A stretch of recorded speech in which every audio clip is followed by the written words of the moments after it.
పదే పదే చెప్తూ ఉంటాను ప్రెస్లో నేను ఈ అవసరం మీరు కూడా రానికుండా చూసుకోవాలని చెప్పి కూడా కదిరి నియోజకవర్గ తెలుగుదేశం పార్టీ కుటుంబ సభ్యులందరూ కూడా అప్పీల్ చేస్తూ ఉన్నారు. ఏంటంటే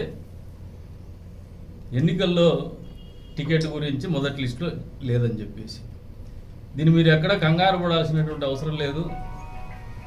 మొన్నటి రోజున ఒక ఇంటర్వ్యూలో అడిగితే మొదట్లో మీ పేరు అనౌన్స్ చేసినారు కదా అంటే మొదట వచ్చినా లాస్ట్ వచ్చినా ఎన్నికల్లో నిలబడే అభ్యర్థులు బీఫామ్ ఫైల్ చేసేవాళ్ళు ఆల్రెడీ పార్టీకి తెలిసి ఉంటుంది, నాయకులకు తెలిసి ఉంటుంది. ఈ ఎన్నికల్లో మనం పోటీ చేస్తున్నాము, దానికి మీరేం ఆలోచన పెట్టుకోవద్దండి. కదిరిలో తెలుగుదేశం పార్టీ అభ్యర్థిగా కందికుంట అనేది ఖచ్చితంగా ఉంటుంది. ఇదే మీరు కన్ఫ్యూజ్ కావద్దండి, ఎవరికి కన్ఫ్యూజ్ పడాల్సినటువంటి అవసరం లేదు.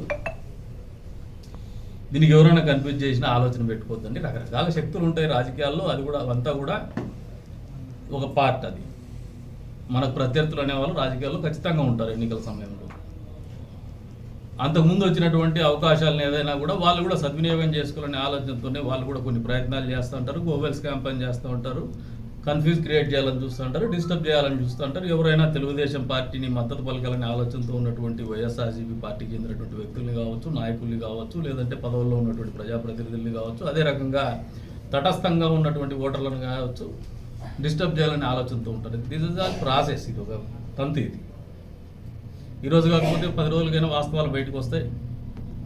వాస్తవాలు బయటకు వచ్చిన తర్వాత ఎవరు ఎన్నికల్లో పోటీ చేస్తాననేది ఈరోజు మేము నిబద్ధత కలిగిన నాయకుడిగా నేను చెప్పేటువంటి మాటలు కూడా ఎప్పుడు కూడా అబద్ధాలు చెప్పాం. మేము వాస్తవాలే చెప్పినాం, వాస్తవాలు చెప్తామని చెప్పేసి మీకు కూడా తెలుసు. కాబట్టి మీరు ఈ అపోహలు వదిలేసేయండి. పార్టీ స్పష్టత ఉంది, చంద్రబాబు నాయుడు గారు స్పష్టంగా ఉన్నారు, నేను స్పష్టంగా ఉన్నా, మాకు కన్ఫ్యూజన్ లేదు, మీరు కన్ఫ్యూజ్ పడద్దని చెప్పేసి కూడా మీ అందరికీ కూడా పాత్రికేయ మిత్రుల ద్వారా తెలియజేస్తా ఉన్నాను. ఇంకా భవిష్యత్తులో ఇటువంటి కన్ఫ్యూజన్ ఎవరు క్రియేట్ చేసినా మీరు కన్ఫ్యూజన్కి లోన్ కావద్దండి. అంటే అపోహలు కావచ్చు, వదంతులు కావచ్చు, ఇవన్నీ కూడా ఈ క్రీడలో ఒక భాగం. అది అపోహలు దానిగానే చూడండి, వేరే రంగా చూడొద్దని చెప్పేసి మీరు ఎమోషనల్ అవ్వద్దని, ఎన్నికలకు సమాయత్తంగా అని చెప్పేసి కూడా పిలుపునిస్తా ఉన్నాను.